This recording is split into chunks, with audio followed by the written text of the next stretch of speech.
The best of the morning to you. This is Monday with Friday, preparing you for a better week ahead. As weighty and complex an issue abortion is, I did not feel it was wise to attempt tackling it in a 5 to 7 minute episode. Neither am I in a position to promise a series on it to give it as full a treatment as I can manage.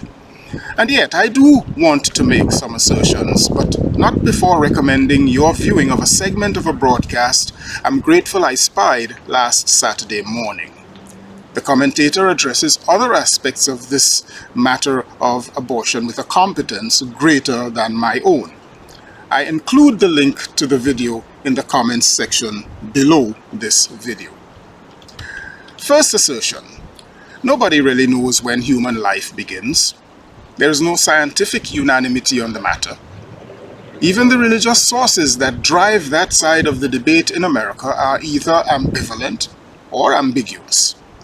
While Jeremiah the prophet declares that God knew him before he was formed in the womb, Genesis states that it was not until God breathed air into the nostrils of the lump of clay God shaped into a human bodily form that the lump of clay became a living being. The episode of the Valley of Dry Bones that Ezekiel saw reaffirms this notion. In other words, until you catch your first breath, you are not alive, which is why there is something called stillbirth. Neither Genesis nor Jeremiah is to be taken scientifically, and Ezekiel was far more than likely writing symbolically. Faith and faith precepts are not science, and it is the beginning of tyranny to behave like they are, especially when we make laws based on them and impose them on everyone else. Christianity was never meant to be so. My second assertion is that a fetus is neither a baby nor an unborn baby. A fertilized egg is neither logically nor scientifically a human being. While there is no unanimity on when human life begins, the scientific community shares more agreement on a stage of fetal development called viability, a period long after most abortions are performed. It is an emotive rather than scientific position that abortions in the vast majority of cases are tantamount to murder. Assertion 3. Since there is no certainty about when human life begins, it is a responsible thing to do everything in our human and societal power to reduce abortions responsibly, since we shall never eliminate them any more than that Texan liar can end rapes as he deceitfully claims. Assertion 4.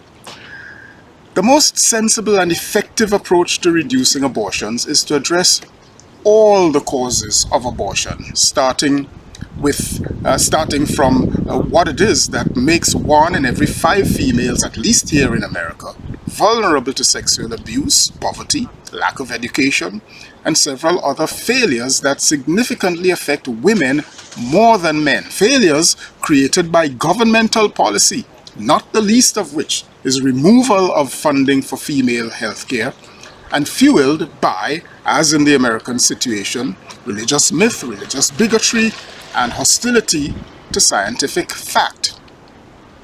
Assertion 5. The worst and by far the most fruitless and dangerous method of reducing abortions is draconian law, banning it.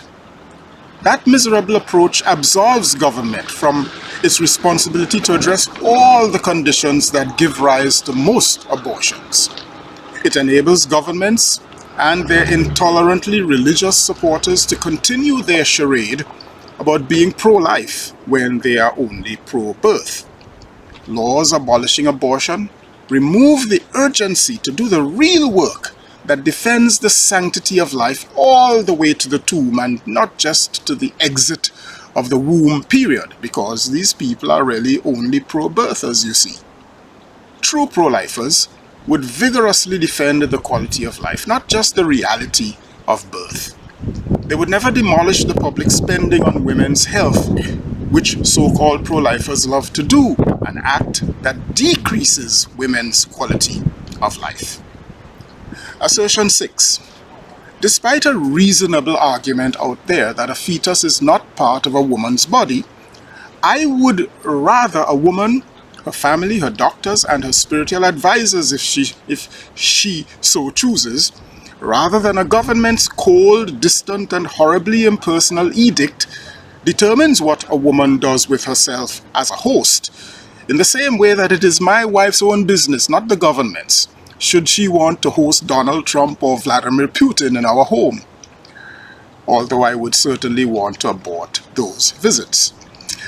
Governmental intrusion into individual freedoms is un-American, especially intrusions that actually pile more bodily violations and lifelong terror upon women already violated by rape and incest. And by the way, the woman who makes the awful decision about an abortion is often a little girl aged 11 to 17 who had no say when a criminal, whether of a relative or non-relative kind, forced his monstrous self into her with violence. At the point of an invasive and unwanted pregnancy, she and her family should have their say, the final say about the matter. I am Michael Friday, and your week just got better. I'll see you again next week. Happy Monday, all the way to Friday.